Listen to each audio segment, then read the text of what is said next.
We've had a guest on YouTube Live, and this seems like old times, Jeremy, because being live, we were used to that on 93.5. We've done all the pre-recorded podcasts in the years since, but it's kind of invigorating to be thinking about a game almost every waking moment of a week.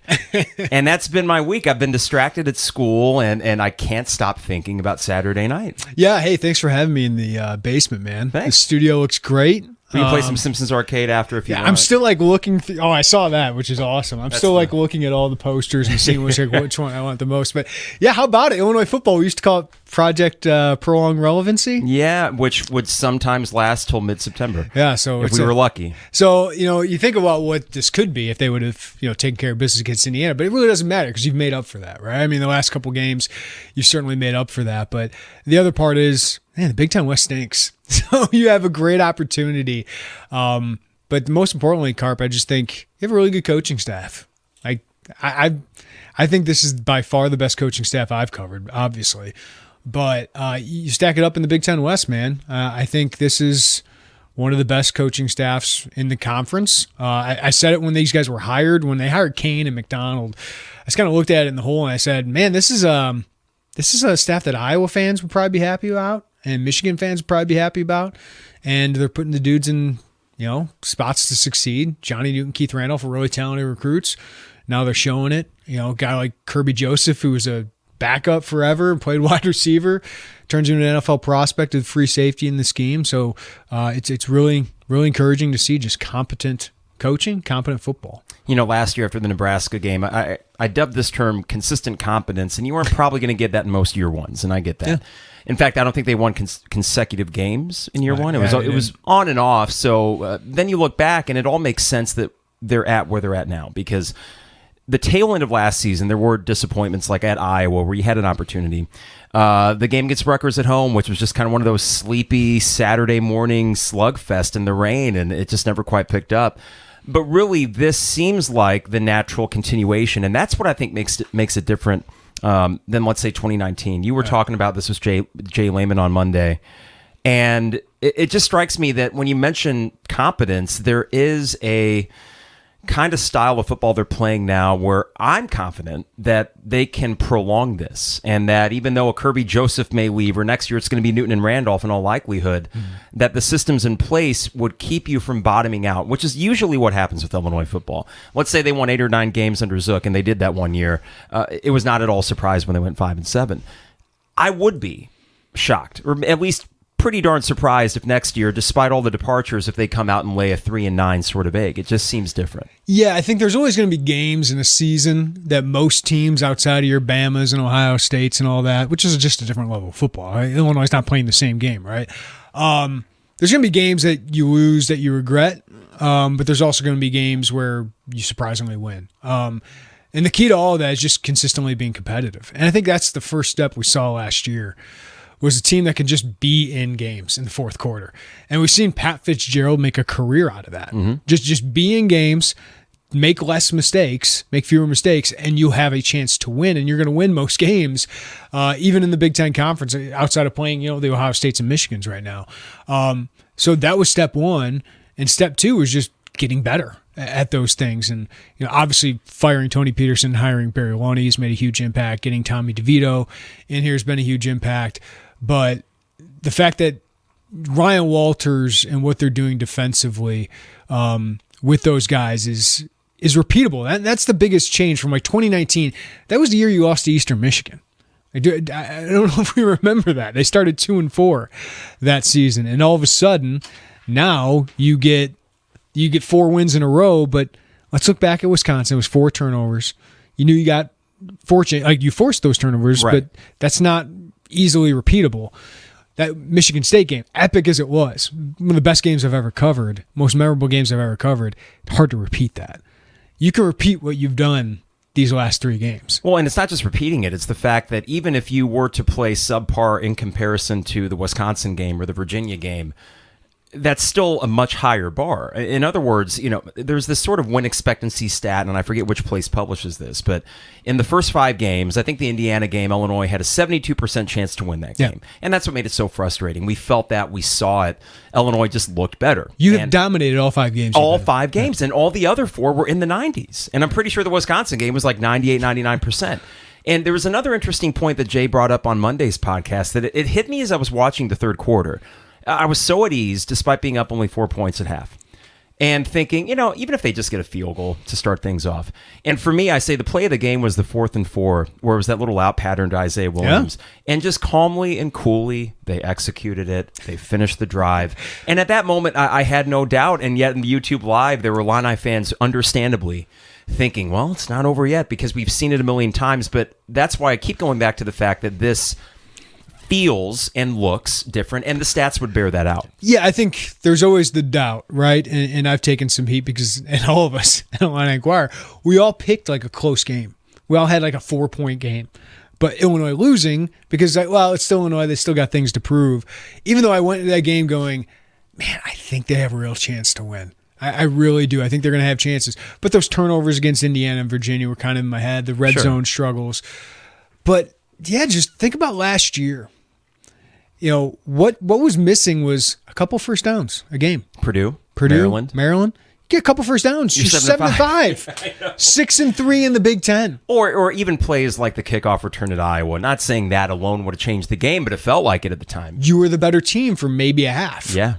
Outside of one special teams play, you were a better team for a half. And even Bart Miller told me today, that score of that game was 33-23. Like, it was a closer game than that. But now you're just getting first downs because you can throw the ball a little bit. Not 400 yards a game. No, you don't need to, though. You can throw the ball a little bit, and you can run the ball. You can play defense. If this team doesn't have a ton of penalties and a ton of turnovers, they should win most of the rest of their games. I mean, that's where they're at because the Big Ten West is not very good. They have one of the best running backs in the country, and I think they have one of the best defensive lines right now in the Big Ten and one of the better secondaries. So, yeah, Carp, you can have confidence knowing that you can rely on some things. During the Lovie Smith era, I was all reliant on takeaways. And you're still getting takeaways now. Yeah, and you're top 10, I believe, in the country right now in takeaways.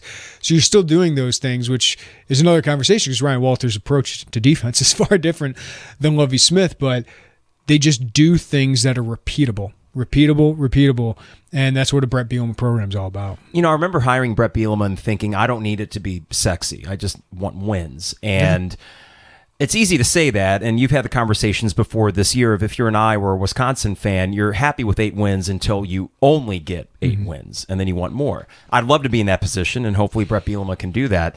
But I do think there's something to be said about the style of play, and that's another thing that I was not anticipating this year, especially now that the offense is closing out drives.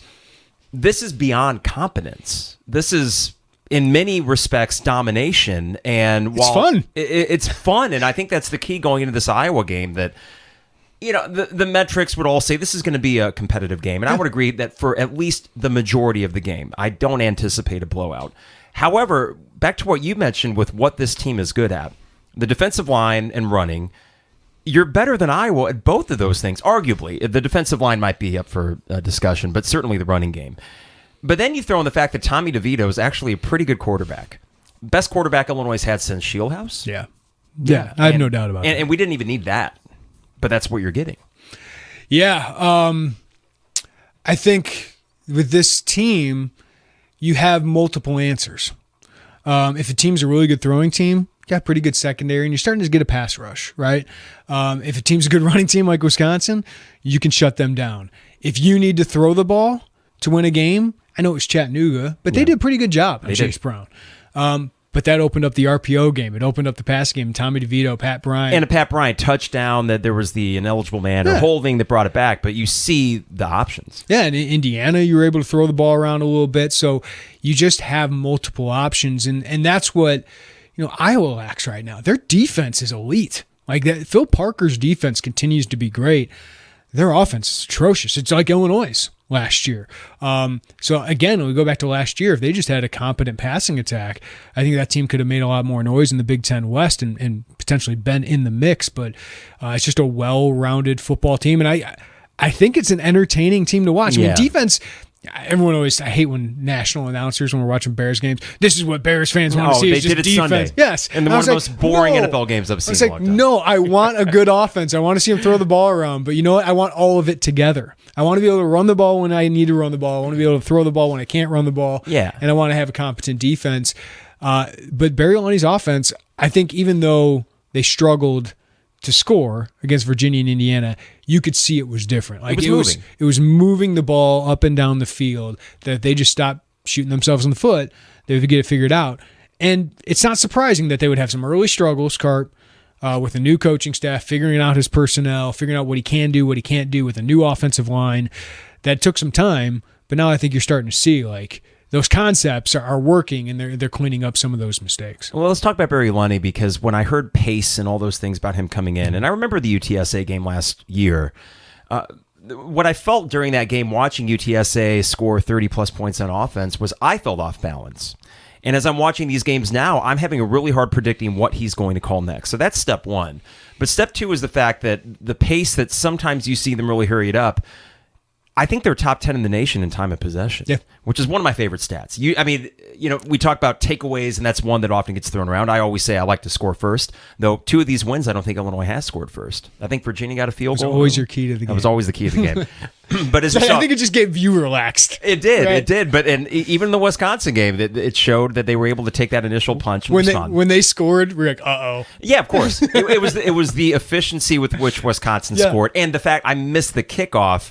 So I'm texting with Isaac and Trevor and find out we had a terrible kick and they returned it 50 yards or whatever. And I thought, oh, God, special teams is going to kill us. And now we can't stop the pass. Illinois football is back. Yeah. Well, I mean, there was that moment, but it was the offense and Barry Lundy and the play calling and just the sort of cool, calm way that DeVito's executing this. And I really think it goes beyond game manager because, man, in the third quarter, that opening drive, I think Pat Bryant had a couple behind-the-shoulder catches. I mean, and I'm thinking this is beyond a Kyle Orton-esque game manager. This is a guy that can throw. Yeah, this is more than like, trying to think of Wisconsin quarterback, Jim Sorgi. Even though he was one of the better ones, maybe. Yeah, like guys like that were just kind of game managers. He's more than that. And a lot of Bollinger. A lot of it isn't showing up, Carpin, like chunk plays or deep shots or even touchdowns all the time. But you mentioned, they were down at the goal line. It was a 3rd and 12 or something like that. Mm-hmm. He got good protection, but his mental clock went off and goes, I got to move and create some more time. He scrambles. Him and Isaiah hook up for a 12-yard completion, first down inside the 5-yard line. Yep. That's 4 points right there that is added to the line of score, assuming they can make the field goal. Well, and how many times have we seen in years past, whether it be Peters or Lunt, that the biggest problem, and not the biggest, but one of them was maybe pocket awareness, and then all too often on a 3rd and long, they send the heat and down goes the quarterback. Yeah, and the other one was that Pat Bryant play, which if you watch back and you go back to it, it's kind of the same thing. He had good protection, which kudos the offensive line, but then he rolled out to his right, and you can see him motioning to Pat Bryant with his offhand, and Pat Bryant comes back, big completion down the field, and that fourth down throw to Isaiah Williams. That was a heck of a throw, but an unbelievable route. A great route by him, but that's a lot of confidence. That's some aggressiveness by Brett Bielema as well, that I think he's got more faith in his offensive coordinator to draw up some of those plays. So I think that's been really huge. But Tommy DeVito is really good. I mean, problem with Brandon Peters that I always had was he was talented, he was inconsistent, but could he lift a team? Like, I think we saw that with Wes Lunt, too. Yeah. Because, one, he was physically limited, and were they great runners? No. Brandon Peters could get out a little bit, but not the quickest guy. Tommy DeVito, when, stuff's hitting the wall, he can make a play. And I think he's just got that swagger that they've lacked at the quarterback position on top of the talent. So he's been great. They just wish they'd have him for another year. I know. But the great thing is when you have success like this, whether it's Keith Randolph, Johnny Newton, and defensive line, what they're doing in the secondary, Chase Brown, or a guy like Tommy DeVito, it's easy to sell that in the transfer portal nowadays. And I do like, and I know you guys have talked about this well in your podcast, the fact that it seems both revenue sports are embracing the transfer portal and the NIL and all these things that, talk about opportunities. We'll talk basketball at a later date because this is all about Illini football. Can you believe it? But it does appear that unlike some foes within the Big Ten West for football and then the Big Ten at large for basketball, that even if the coaches, Bielema and Underwood, they have reservations about this, they aren't letting that on. I think Whitman probably has, like, there's parts of it I don't think he likes, and I've talked about it with him, but I think they both see that this is an opportunity for a hungry fan base with a huge alumni base that wants to win, especially in basketball. But now in football, I think you get a taste of that success. You're going to want more of these fall Saturdays, Carp, going to the stadium where you have a chance to win every game, right?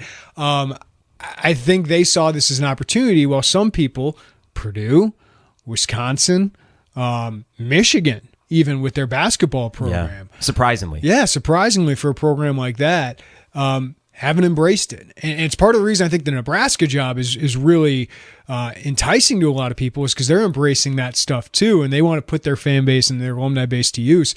Illinois is certainly doing that, and I think they've gone about it the right way as well. But I think it's really smart because they saw it as an opportunity to kind of level the playing field. I'm going to have an oddly satisfied feeling in a few weeks. There's a shop on campus that sells these NIL things, these jerseys with the kids' names on them.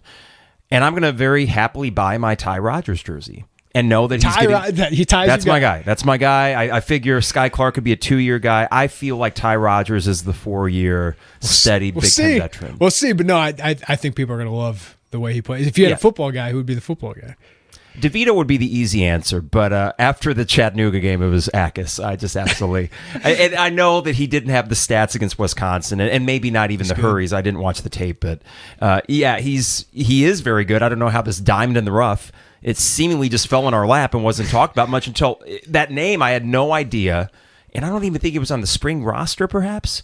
Maybe not. Yeah, he wouldn't hear it. That's right. Spring. And then it was some of those early podcasts, and then the Chattanooga game was just an eye-opener. Yeah, no, he showed up on campus last year. It was a Tulane commit at the time. But I watched the film and I go, this guy's really good and he's really big. And they showed up on campus and Joey Wagner looked at me before a game for his official visit and said, "Is that a transfer?" I said, "No."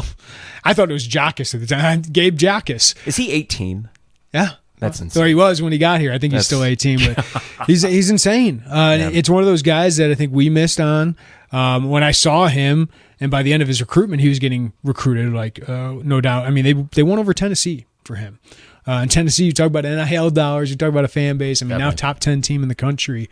That was a big recruiting win. Jared Beatty was a big recruiting win over Tennessee as well. So, no, that was a big one. Yeah, but I was wondering who would be your guy. I mean, Gabe Akis is, it's a good investment because you could probably get 3 years out of him. I think you do. And then offensively, Chase Brown or DeVito would be the easy answer, but probably Pat Bryant. There's something about a really good wide receiver. I had an Aurelius Ben jersey back in the day. Brandon Lloyd jerseys were almost as popular as Kittner jerseys back in 01 and 02. And I think Pat Bryant would be the one. And it's encouraging to hear that he was running on the sidelines in the fourth quarter. He could have got back in there. It looked more like a cramp than anything. Yeah, and I think if people pay attention more to the program, Isaiah Williams, man, is so easy to root for. Oh yeah, that's a good point too. He's so easy to root for, and I think next year he's probably going to be a team captain. But he's a guy that I get the excitement of Pat Bryant, like Isaiah Williams, what he's done. I know, he has a 20-yard game and then a 100-yard game, 20-yard game, 100-yard. It's going to pop. It can always pop. I love that how Lunny is using him, but he's an easy guy to root for. But Ty Rodgers would be my basketball. I love watching him play basketball. Okay, so that is a safe investment for a jersey. I mean, he's because all the little things, all the toughness things he does, plus he's got talent. If he ever finds a way to have a jumper. If he shoots 25% from 3 1 year, I don't know if you're going to have him for that next year because he does everything else so well. That's Jeremy Sohan from Baylor. Yeah. He's kind of built in the model of that, but Sohan shot 28% from 3. That's all the NBA needs. Can you shoot an open jumper? Ty Rodgers will have to show that, but he's going to play a lot, man. It's an NBA factory over there. I mean, I know just the Ayo DeSumo thing I saw, and we'll get back to football here in a second, but I know the oven is complete, and I don't know if you've had a chance to... We are next week. Okay. We're going to get in there, because Media Day is Friday. I believe they're going to do a media tour either next week or the week after. You already have Ayo and Kofi painted on the walls. I mean, what a sales job. It sells itself at this point, and I was in the tailgate lots for the Chattanooga game, and Underwood's walking past, and my niece says hi, and then he gives her a fist bump, and he exudes... cool in a way that Bill Self exuded cool. And And they are on a selfie-in recruiting They run are. right now. They are. And you guys talked with Derek Piper, and you had that conversation about Tim Anderson. And the year that and I left out Dane Danger on that right, list, yeah. by the way. So it's like 8 guys. Well, I was doing a little conversation on the pod a month ago, and I forgot Matthew Mayer was on the team. Yeah. You lose track of just these crazy athletes that some of them are 4-year players out of high school, and some of them are just absolute studs that, like a Terrence Shannon Jr. and a Matthew Mayer from Big 12 powerhouses. Yeah, it's amazing what that transfer portal can do, because this should be a huge rebuilding year, right? Like, we should be talking about RJ Melendez is like the leading scorer on this team. And he still could be, but Right, he's still going to be a starter and a really important piece. And the Bleacher Report had a mock draft that had him number 37. You have 4 guys that are being mentioned in mock drafts, which is pretty cool for Illinois basketball. But to be able to get Terrence Shannon and Matthew Mayer, and a big part of that's NIL. Some of that, maybe you got break with Terrence Shannon in Michigan, the academic thing, but I think it says a lot about that program. And now you don't have to rebuild. You retool, and I think they're going to have growing pains. But, man, this is probably the most talented Illinois basketball team. I would say depth-wise, top-end talent-wise. And it's weird to say because Iowa and Kofi were just here. Yeah, sure. But, they didn't have a lot of other guys after that, like good basketball players, but not a lot of NBA players. Probably the most talented team since 2006. It's just, how does it all come together? How does it all gel? Yeah, definitely. We'll have basketball conversation maybe in later in November or something, because I have a few other days off, and I appreciate you coming down to the studio. These 2 games, I saw on Twitter there was a thread, and I was thinking about this earlier this week. The Iowa-Minnesota stretch does kind of remind me of the Penn State-Wisconsin stretch back in 2007. You started off 3-1, and I was actually at Indiana the week before the Penn State game. And I think there was a punt return or blocked return by Vontae Davis. Illinois was flying all over the field. And there was this sense before the Penn State game that we can arrive. Now, it feels like this is a little different in that Illinois has in some ways already arrived and shown that they can beat good programs like Wisconsin, even if they're down. I kind of view Iowa and Minnesota as a package deal. And if I were to put odds on them winning both, I would put it over 50% right now, just based on what I've seen.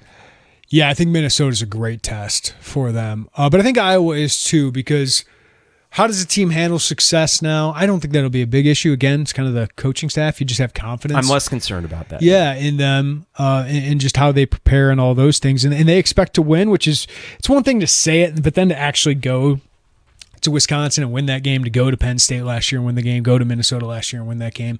I think they've backed that up at this point. But, Iowa, I love the matchup. I said after Chattanooga, and I didn't want to take away too much from Chattanooga, but I said they're going to win one of the next 2 games.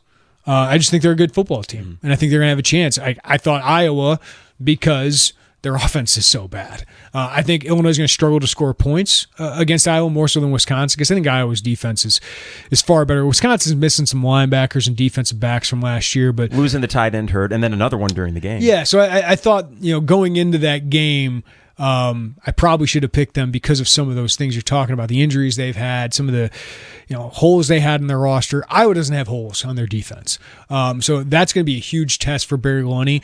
But I agree with you, Carp. Like, you went into this stretch, a three-game stretch, and said you'd win 2. Oh, if you won 2 going in, I said if you go 2-1, you're going to have a great season. Yeah, and if relative to what you are. If you find a way to win 2, you're the Big Ten West favorite. Mm-hmm. Well, I just said that, right? And then you have a Nebraska team. You're going on the road.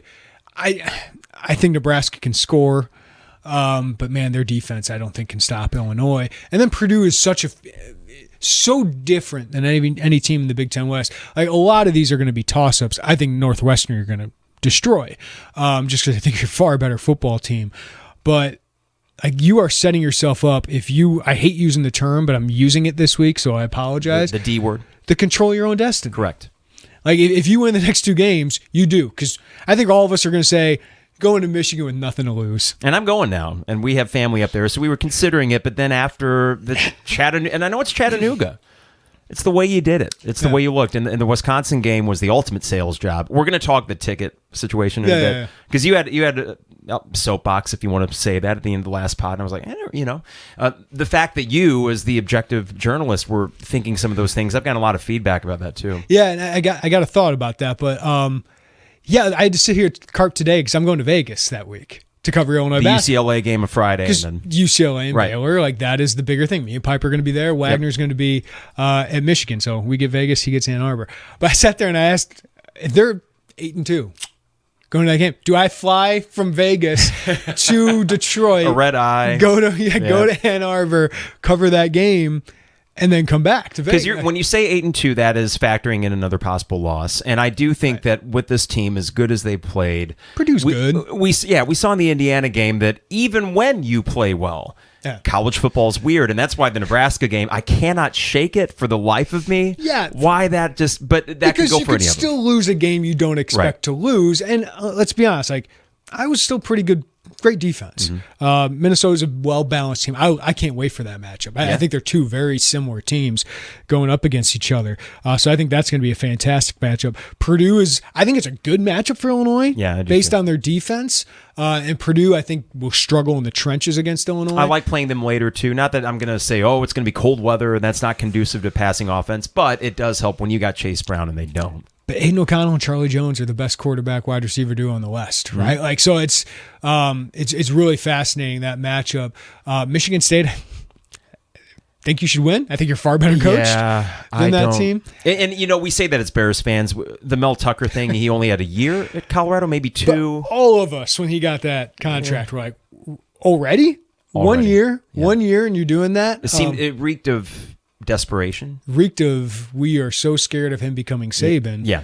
And I think Jimmy Sexton did a hell of a job with the LSU thing, saying he was the candidate and pushing that. So good for Mel Tucker, but I just thought I was surprised at that. He's not a $10 million man. So, if I had to project Illinois right now, I mean, it's weird to say, but like, isn't like 8-4 the expectation? Well, I nudged my expectations. Go 4-3 the rest of the way. I said 7-5 from the outset, and that was still for me a best case scenario based before the season even started on what I thought was a winnable schedule. I thought the best case scenario was 7-5. I thought the worst case, if injuries happen, 4-10 or 4-8. Excuse me. So I decided to split the difference and go 6-6 and make a bowl game. I didn't expect the defensive line to be this dominant, and I didn't expect maybe Tommy DeVito to be this good. I expected him to be an improvement. I didn't know if I expected him to be this good. And I did think special teams, which is a weakness for this team, might hurt them a little bit more, but it already did against Indiana. I think it's going to be a big part of this matchup against Iowa. As we saw last year. Yeah, you can't turn the ball over, and special teams is an issue because their special teams, their kicker's really good, their punter's one of the best in the country, they have a good returner in Caleb Johnson, even though they lost Charlie Jones. So those little things, that's what's going to make a difference in these next couple games. I don't expect another Wisconsin, but I didn't expect that at Wisconsin either. Yeah, I don't either. And this is one where I feel like, and I felt this way against Wisconsin, that midway through the second quarter, you're going to kind of have an inkling. Is this going to be a game where Iowa's just going to hang and hang? Because that's really what their MO has to be this year because they don't score. And if you go into halftime and it's a 3-point lead, you pucker up a little, I think, as fans, because this is where we can maybe transition into where the fan base is at, or where they are not just yet. Yeah. Because of time and time again feeling like the rug got pulled out from under you. You talked to Jay Monday about a game that I was at, and it still sticks in my craw and probably even more in his. One of the sleepiest, most boring games you could ever see was the 10-6 loss at Iowa City in 2007. No business losing that game. You win that one, you win the Big Ten championship. I think people forget that. Yes.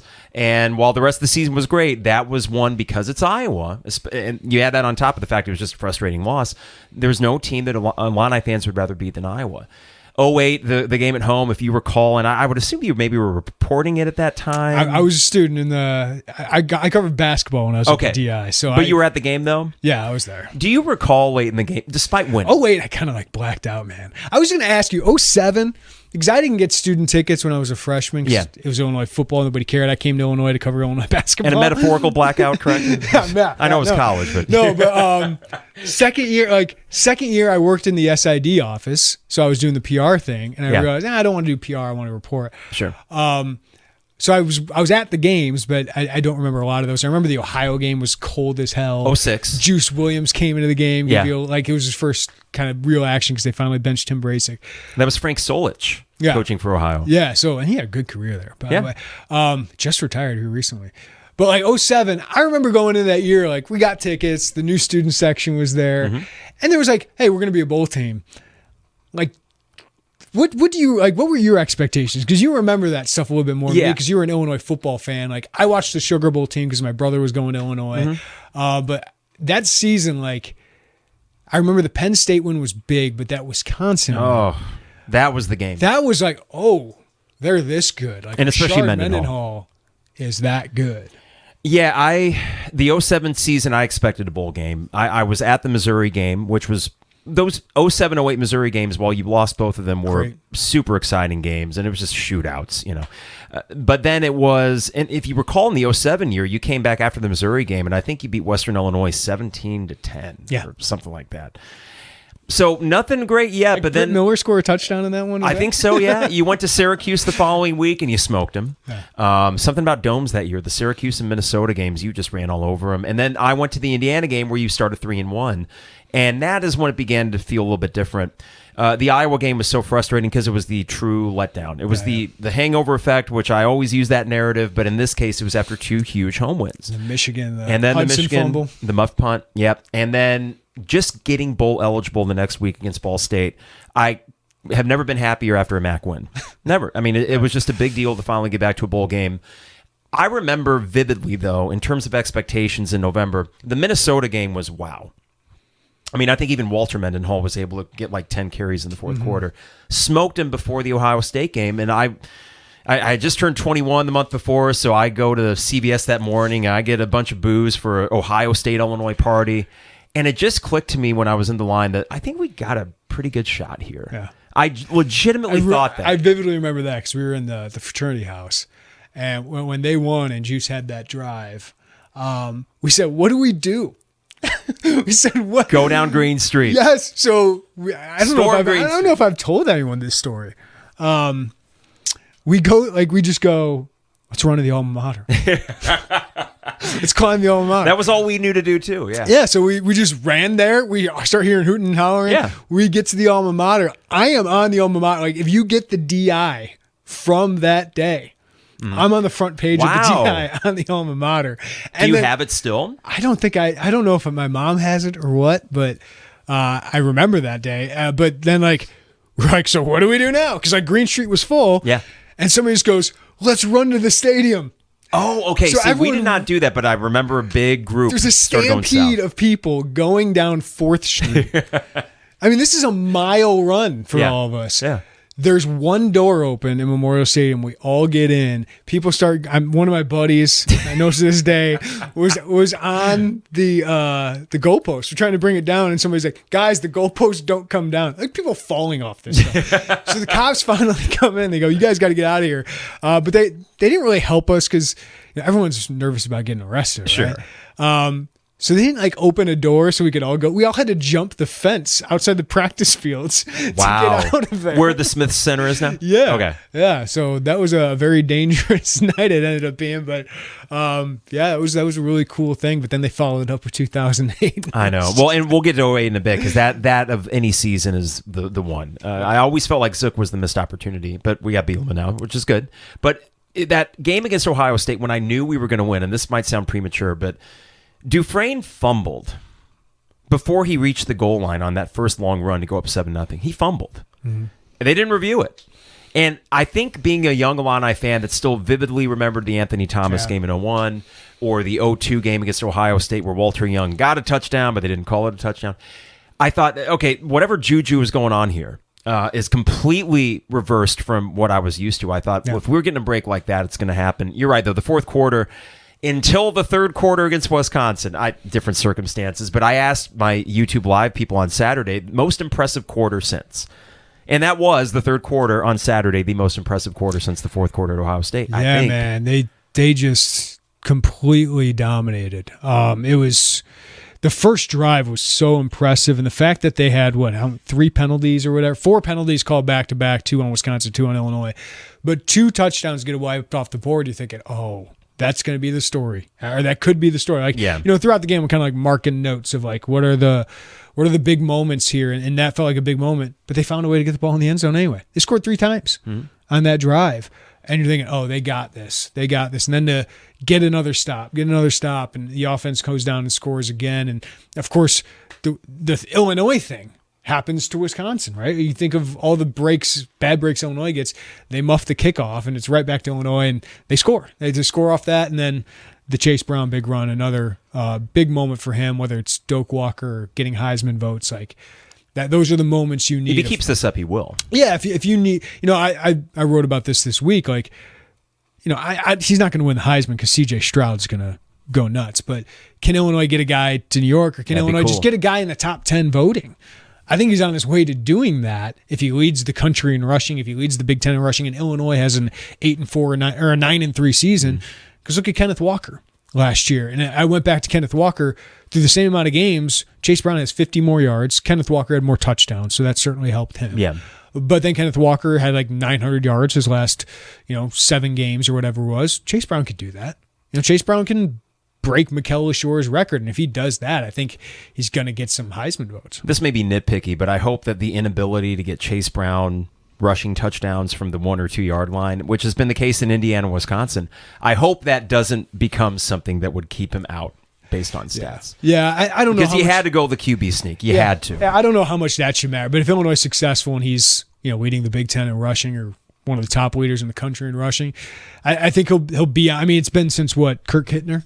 Yeah. So Illinois had a guy in the vote, and before that, I believe Jeff George was the guy before that. Maybe, and I don't know if Rice or Hardy got votes. Because just the Buckets Award, get it. right? So, it's a hard award for running backs to win, and Illinois, I think, would have to, be in the Big Ten championship game for sure, or maybe 10 wins for him to be maybe a finalist. But the fact that we're talking about this, Carp, is pretty amazing, and it's Chase Brown's a really, really talented guy, but it's also offensive line is much better than I thought it was going to be coming into the year, and it's just a really good offense with Barry Illini.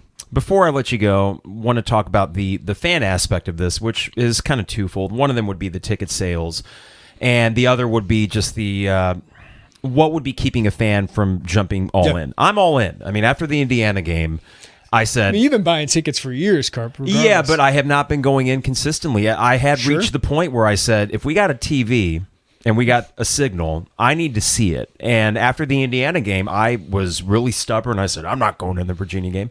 Had a fun time watching it. And then went into Chattanooga, and then especially after Saturday, I'm going in. The FOMO that Josh Whitman talked about has come true for me. And I think a lot of Illini fans, but not to the extent that maybe certainly Bielema would hope. Yeah. I said this at the end of my pod. I don't want to spend any other people's money, and I do. Like, we had on our message boards, like, everyone's talking about ticket prices this week when you're going into an Iowa game. Yeah. But I understand it, because it didn't make any sense to me that Illinois is pushing and Brett Bielema's pleading and Josh Whitman's calling, hey, it's our turn to show up. To have a flat rate of $75 didn't make any sense to me. So the fact that now they come out with the tickets of 4-pack for $109 for the horseshoe, to get in the horseshoe, or I think it's East Balcony. I would assume East Balcony too, because that's been empty. So they unleashed some tickets there. Okay, now I think it's fine. I don't know why they didn't have that on Saturday right after the win and have that prepared. So I think there's fair criticism for that. But I also think with that deal now, with that being said, to get in the door for $25 for your family, for the whole family to go for $109, even if you're only going to take 2 people and bring 2 friends with you, as Bielema said, bring a bus with you, I would definitely have FOMO if I'm not at this game. Maybe they don't win it, but this could be the best moment for Illinois football since the Arizona State game. And the Arizona State game at the time felt big. In hindsight, you're right. In hindsight, it has lost its luster. I think it's the biggest game. Somebody asked me this. Yeah. Biggest game since when? I think it's that year against Ohio State, because Ohio State was wounded. Luke Fickell's the interim coach. Like, it wasn't as good of a team. They couldn't throw the ball. They only threw it 4 times here. 4 times. We were at Murphy's the day before. An Ohio State fan came up to us, and he basically kill us. Yeah. Like, Ohio State fans thinking Illinois is going to kill them, and you lost that game. Like, that was a big moment for the Ron Zook era, and I think the team fell apart after that, because the Minnesota game or whatever, that was ridiculous. Well, the next week was at Purdue. Just a sleepy loss. Yeah, so Derek Dimke missing the field goal at Penn State. But if you're an Illinois fan that's been like, hey, I need to see it, haven't you seen it the last 3 weeks? Haven't you seen it most of the season? I know Indiana, how frustrating that was. And even after the game, I'm like, man, with that kind of loss, is it ever going to happen? Well, they've responded, man. So they've answered that question. That column doesn't look so good in the hindsight. Well, I was worried about that, though. Yeah, but like it's like, can they find the traction? Because it felt like a missed opportunity, and it still is, because you'd be 5-0 and ranked right now going into this matchup and have even more. But the point is, like, if you're not going to support the team now and go to this game with $25, and maybe some people can't afford that, so I'm not talking to you, but yeah, if you can afford to go to the game, this feels like the time to go. Like, do you need to see the Iowa win to go to Minnesota? For me, this would be it. And I think Josh Whitman is going to support Brett Bielema, and he's going to show all that. But don't you want to show those players and the coaching staff, which Brett Bielema, I don't think he's going to leave here, but like, if he had 40,000 there and they win against Iowa, and he's like, man, I'm bringing all these recruits here. Mm-hmm. I want to win here. Do the fans want to win here? I know my AD does. I know all that. I think it's the opportunity for the fans, like they have with basketball in recent years, to show that we want to be a big-time football program. So that's why I kind of ended my podcast with that, because I think it's important to have that support when you look at, Purdue against Penn State. That crowd was nuts. That was a fantastic atmosphere. Even though they didn't win, that showed that fan base, which is insane for basketball, like Mackey. Sure. Is different level. Like I don't expect to win there this year. It doesn't matter how bad they are. I never thought somebody could surpass Indiana just because the acoustics of that place, the walls of people. Well, you were there last year, right? And Mackey, the last 2 years has been insane. Illinois won one and lost one. Mm-hmm. But like, it's just been an insane atmosphere. I think Illinois, you and I saw it in 2007, 2008. It can be a great home field advantage that can excite people, that can excite recruits. So, listen, I know it's not going to sell out. But man, 50,000. Why wouldn't you want 50,000 people here?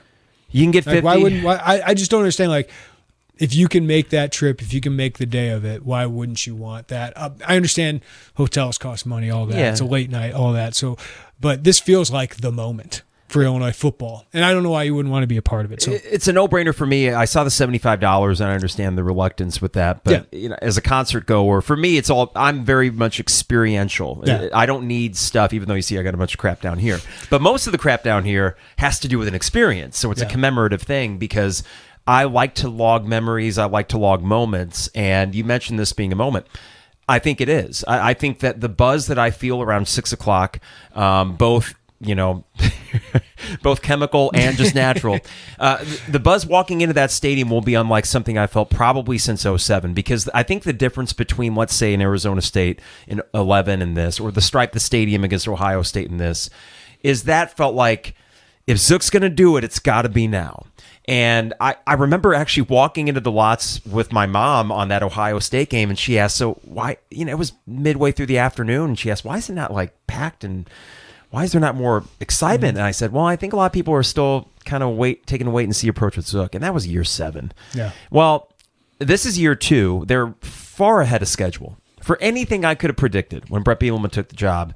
And I mean, there's been moments this week where I pinched myself and still can't really believe that I'm in a position with a 4-1 team and an opportunity to be ranked and control their own division destiny in week 6 of the season. This turns out it could be a special season relative for Illinois. Yeah. If you get to a Big Ten West, if you get to the Big Ten championship, probably Ohio State's going to run you, right? But and that's okay. Just have that week and that experience, and just have the run up, the journey of that would be monstrous for this program. And I think a win against Iowa, Carp, you're ranked. You've been struggling to get the top in-state prospects. I don't know if you can turn that in this recruiting class, but all of a sudden, the next recruiting class, you're going, why are you going to Wisconsin? Look what we're doing. Why are you going to Iowa? We just beat them. Why are you going to Minnesota? We just beat them. We beat them for the Big Ten West Championship. I think all of that is on the table, and it's just such a big moment. And I think, again, I go back to Brett Bielema fired his offensive coordinator, his first hire here on his staff, after 1 season, because he knows the time to capitalize is very short. The window is very short. Mm-hmm. Lovie Smith didn't understand that. So he went to all these young guys. Well, all of a sudden you're losing and you're losing and losing. It's hard to turn that thing around. Brett Bielema understands, like, I have to take advantage of this now. And I think fans got to understand that as well. It's like, this isn't guaranteed to continue into next year, the year after. You have to take advantage of your opportunities. I think PJ Fleck, no matter if you like him or not, has done that extremely well. Yeah, he has. And, Michigan State, maybe it didn't last year. But there's programs that certainly have done that, and I think Brett Bielema understands, like, this is the time that we can surprise, have a special year, maybe get to the Big Ten championship, go to a January bowl game in Florida or something like that. I want not that's all on the Outback table Bowl anymore, but I just give me the Outback Bowl. I remember in the Sugar Bowl year when it became apparent they could just make a January 1 bowl game. Yeah. I don't need the rose. I don't need the sugar. I just want something on New Year's Day I can wake up. You don't want 10:30 in the morning on December 26th. No, you don't. I take Music City, well, whatever, Pinstripe maybe, but at the end of the day, the fact that they are this close to being bowl eligible this early, and that I don't have the pit in the stomach feel. I'll have the nervous energy on Saturday. I won't have the pit in the stomach, and if it were to kind of pop up, it would be based not on what this team has done, but it would be based on past experience. And to be honest, when it comes to predicting what's going to happen Saturday, the only thing that's keeping me from just 100% saying Illinois got this is just some past disappointments against Iowa, which have nothing to do with this team. And Iowa's a really good defensive team. I think it's phenomenal what's the opportunity that is in front of them. But as they know, it can be fleeting. It can be fleeting. So you got to, Brett Bielema says stacking days. You got to stack wins. And that's hard to do in the Big Ten Conference. And the teams that do obviously can win division titles here. So I think if they get one of the next two, that's really good. If they get the next two, man, this is a season that could be really, really special. You think of them. How many years are there? 01 and 07? Yeah. Really, I wouldn't count 10 or 11, which had the opportunity to be. Yeah, and I wouldn't even count 19, even though it was fun on the second half. Because, ended with a thud. Yeah, ended with a thud, started with a thud. So this could be one of the, you think about it, for a generation of Illini fans, this could be one of the most memorable seasons, which I didn't think was going to happen before the season. So it's a real kudos to those players and the staff. I mean, you're the objective journalist here, but this is more fun. Yeah. Yeah. Oh, yeah. People ask me about that all the time. I mean, you're always rooting for the good story, right? But there's been too many good stories that have been based on coaching searches or... Yeah, I got tired of the coaching search, man. That's frustrating. It's really intense pressure during coaching searches and all that. This is fun because, one, people want to read about it. I've covered a lot of Illinois football games, Carp, that no one wanted to read about. I understood it. I still had to cover them. But we did all that work so that one day, I kept telling Piper one day, someday Illinois basketball will be good. And we're going to cover some big-time games and people are going to care. And then Illinois football. I kept saying, maybe they'll be good at some point. We didn't know. Maybe they'll make a bowl game every other year. It was kind of my hope, just so they can be relevant. I think they're going to be relevant under Brett Bielema and this coaching staff. And even if Ryan Walters leaves, I'm confident that at some point Brett Bielema can hire his replacement, whether it's this year, next year, the year after. But it's a really good thing. I talked to somebody the other day in the program who said, I looked around the office when Lovie Smith was here, and I said, I don't know if there's another head coach here. Now, that person said, staff, maybe. I think there might be 3 or 4 within the next 5 years. So that's really impressive what he's been able to do. But yeah, for us, I went to Illinois, I grew up in Illinois. Your objectivity comes in because you have to do this job. But I'd love to cover an NCAA tournament run. That's fun to do. People care. You write stories that people care about. Or you write a feature that all of a sudden, an Illini fan, nobody was interested in what I had to write about Austin Teitzma. Even though I thought he was a fascinating guy who was easy to root for. People are interested in hearing about Johnny Newton or Keith Randolph or Gabe Backus. Yeah, Gabe Backus or Chase Brown. You know what I mean? So that's fun that people care about your work. The support from all the fans has been great. But that's why I wanted to do this job, Carp, is I thought, as Illinois kind of lessened, I thought the coverage of them kind of lessened, and I thought we could do it better, and I think we've been doing it better to prepare for moments and seasons like these where, man, this is a fun season. The interaction on our podcast, on our website, the support with subscriptions has been phenomenal. So, yeah, that makes it a lot more fun, man, because you're covering big games. And that's part of why I got into this business is I was not good enough.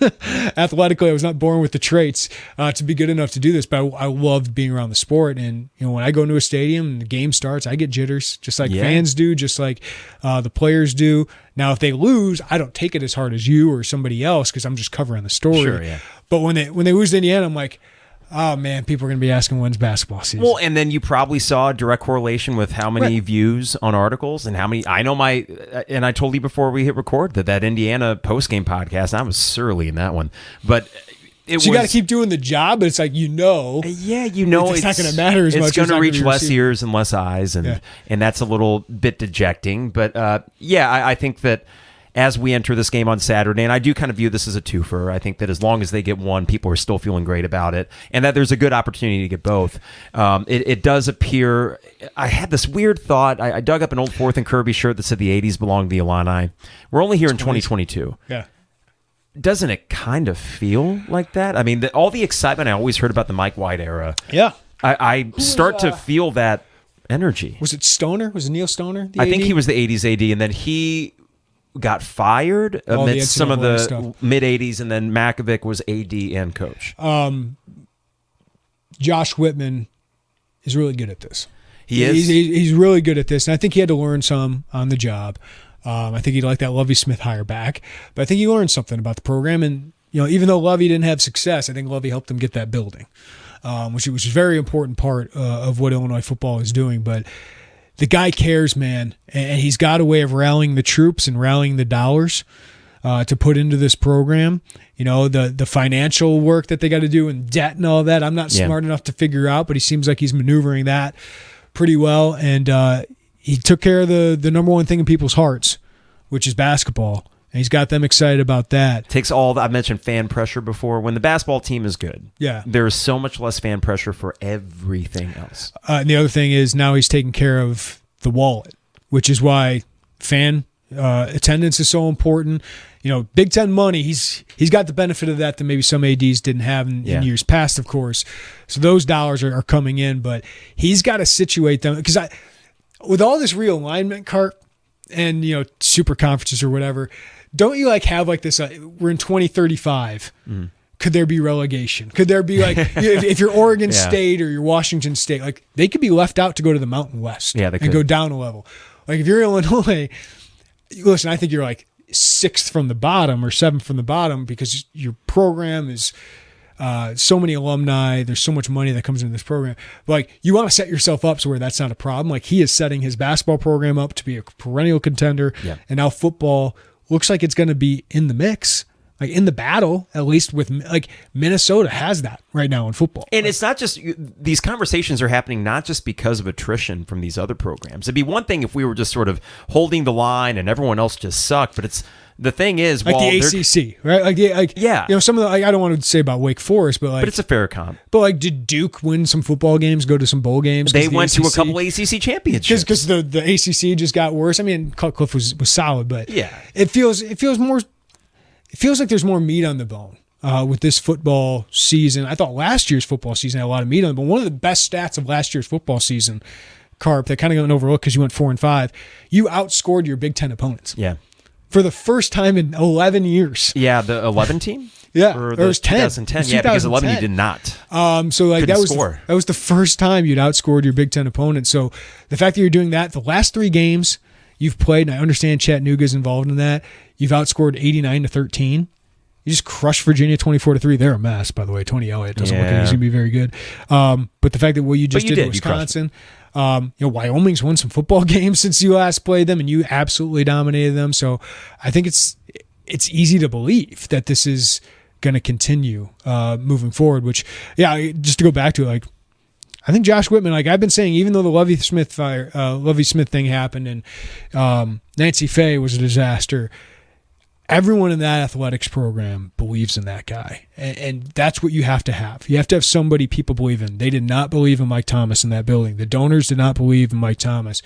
Whether it's Josh Whitman being just incredibly intelligent, which he is, and I'm not trying to carry his water, it's proven out here, or if it's just because he cares and is so passionate about this because he's from here, he's of here. His tenure has taken a turn here and taken a really, really good turn. It has. And as we talked about earlier, I do think that this is the moment, the window of opportunity goes beyond just what other teams are doing, but that he and Bielema and Underwood have adopted a mindset that I think actually works in this college sports climate. And it works here too. And it does work here. There is And I think that Steve Greenberg wrote an article about this in the Sun-Times before. He still predicted Wisconsin win, and I think most people still did. But he had him like covering but not winning, which I think we all did. Yeah, but he had even mentioned something that, that's the personality in Brett Bielema that you need down there. You need a guy that can kind of puff out his chest a little bit. Well, and I've talked with Brad about this. They're very similar personalities. Very. Brett and Brad. Yeah, Brett and Brad. Like they are, and I talked to Brad about they are just wired the same way. They're both really, they're both cocky, but there's reasons to it. And I think that swagger really plays here, but they both want to be here. And that's why I found the Lovie Smith hire. I thought him and PJ Fleck were going to be such an interesting contrast because PJ, that job is the most important thing to him. Lovie, no matter what he did here, it wasn't his legacy. This was never going to be the first line of his obituary. For Brett Bielema, this is his lasting legacy. For Brad Underwood, this was his big opportunity. He'd worked 30 years to get to some place like Illinois, and Oklahoma State was obviously a good opportunity, but this was a different level and why he came here. For Brett Bielema, he wants to prove he does not ride Barry Alvarez's coattails. And he didn't want Arkansas to be the last thing and then just become a position coach in the NFL for the next 15 years. Yeah. I think this really matters to him. And Lawrence Holmes asked me today, like, would you worry about Brett Bielema getting stolen? And I go, Nebraska, I would reach out to him if I were them. If Iowa came open in a couple of years, that's obviously his alma mater. Yeah. But I think for Brett, he could be the guy here. Like Kirk Ferentz, Hayden Fry, I don't think you'd ever be able to be better than, unless you won a national championship, right? Like Brett here, you could have Brett Bielema away on Kirby Avenue if he has 15 years of solid success, of making bowl games, maybe winning a Big Ten West championship or, having top 25 finishes. He did that thing at Arkansas to try and be the national champ. Like, I think he understands this is a really good spot for him, and he's got an AD. It's going to pay him. Like I think you're going to see a big contract raise and extension after this year. We had 10 years where we couldn't talk about good football, and here we are. And even the years that were kind of interesting in 10 and 11 ended with thuds, and so did 2019. So this is a far cry from that. I'm sure it's fun covering it. I love watching it and just sort of riding this, I can't even say roller coaster because there's been one dip, and even that left you with more positives than negatives, so it feels pretty good. Most exciting game you've been for? Most excited you've been for a game, and how long? Yeah, I would say the Wisconsin game in 2007 because having beat Penn State the week before that, it felt like, okay, that was one. Now let's see, even if they would have had a really close game against Wisconsin, but I vividly remember tailgating, or actually pre-gaming at a friend's apartment beforehand, and Lee Corso predicted Illinois to beat number 5 Wisconsin. And thinking, well, what the hell? Let's just win. And each win makes each next game it so does. much. Like if say you lose to Iowa, and you come back and you're able to beat Minnesota, that's still huge, like, right? You still are 2-2 in the Big Ten, still have a big opportunity to win this division. But if you beat Iowa, all of a sudden you have a chance against Minnesota to again control the West. Going into the final stretch of the season after an off week with Nebraska and Northwestern still on the schedule, like that to me makes like that Minnesota game would then be the biggest game since, right? It would be since You're Iowa. right. There's a build. There's a build to it, and for me, part of the fun of football is that when you are winning, you get to enjoy it for 7 days. Yeah. Basketball, the beauty is 2 days later, if you have a bad loss, you can come right back out and try it again. That's why getting to the second weekend, I kept saying that throughout the NCAA tournament last season was like, you get that week or 5 days of being like, we're in the Sweet 16. I want that week. Savor that. People are talking about you. You're like, oh, I can't wait for this matchup. Like you didn't have that the last 2 years. It was so quick to end what were 2 great seasons. Football, you get to live in it a little bit more. You do get to live in it. And it reminds me that as much as I am an Illini basketball nut, like that is for me, as long as they're good, I'm going to be okay. And they are back at that level. But this is reminding me, as 01 did, I was a freshman in high school in 01. I was a junior in college in 07, which are great ages to have special seasons. And in living those falls, there's something about when the air turns cooler and you get to the lots early on the dew-soaked grass, and it's just different. Because for about a decade, it was just let's tailgate and have fun with friends. But it's a whole hell of a lot more fun when, oh, guys, we got to get in. It's 30 minutes to kickoff. And you're not a joke. No, we aren't a joke. You and Joey mentioned that, hey, we don't suck anymore. As opposed to I think had a hotkey back in 93.5, we suck again, from Rob Schneider from The Waterboy. But they don't. And we can at least objectively say that. And as I said on Monday's podcast, everything tells us this team is objectively good. So get on board. They're good. Yeah, opposing beat writers are now messaging me like, man, this team's good. Mm-hmm. They're legit. Nobody's laughing at Illinois football. And I think that the last gasp of that sense would have been some of the Wisconsin 24/7 guy. Listen, I get why he predicted that. When they went up 7-0, I was like, oh God, it's just going to be one of those things where they're established, we aren't, and then it is what it is. But I do think that the importance of that game goes beyond that Saturday. And you can say a rival game or whatever you want to, but you getting text and calls from opposing guys, maybe begrudgingly, some of them saying, wow, that's pretty good. When I was on WGN today, I shot something for them, was on the score today. They're taking notice. And that's why I think it's really important to get this moment, because the more you do that, the more people talk about what's going down in Champaign, the more recruits look at it, the more fans come down here, the FOMO thing, that builds on itself. So I think this is a really important moment for Illinois to take advantage of. Excellent. Well, Jeremy, appreciate you popping by. You're a busy guy this week, and hopefully, as a fan, I'm hoping that you are incredibly busy for the next 6 or 7 weeks, and that you actually have to make that call as to whether you get the red eye from Vegas to the Detroit airport. And do I have to make a stop in Indianapolis before going to New York City for Texas? Even if it is to get the doors blown off of us by Ohio State, I will go there. I will pay whatever it takes to be what in would be Lucas the Oil. spread? Let's predict it now. I would say probably about 20.5. Let's say this. If Illinois is continuing to play like they do, and the defense is a top 10 scoring defense, maybe even 20.5 would be too I'm trying to think what rich. even Iowa was last year. I think it was 20-something. Was it really? Yeah, I think so. So it would be in the 20s. So, and that's fine. And us Illini fans, the 30,000 that would go, we're just happy to be there. And if you covered, you'd be celebrating the heck out of that. Oh, absolutely. And as I was texting with Lon earlier, he's a Florida guy, of course. Yeah. So, the Outback, for some reason, I'm really circling the Outback Bowl. Get me an 8-4 season. You got to get used to the Relia Quest. It's called the Relia Quest Bowl. I know. But to me, it's just like how the Citrus Bowl became the capital. It's always the Citrus Bowl. Yes. So there's something about I don't need the big kahuna, because in a weird way, that would bring back shades of 01 and 07. Oh, God, now we got to follow up the biggest of the big. I'll take the biggest of the big, but at the same time, there's something more comforting of, you were the third Big Ten team, and they took Ohio State and Michigan first. You'd rather have Kentucky than USC. 100%. Because you have a better chance of winning, too. Yeah, so there's that. But it's fun to have these conversations because I can count on one hand in my life when I've been able to have them. We want Bama. Let's do it.